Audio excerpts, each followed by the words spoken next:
Yan bro, oh, ang frog animals figure. So may C na maliit, dots na malaki, heart siya.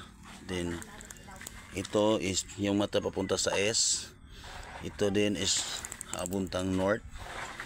Ito din is papuntang south. Ito din is papuntang, ito is west. Yan mga loads, yung mga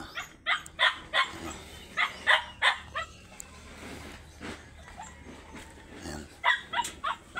Tingnan natin, malaking number 3 yan, oh. Pag ganun.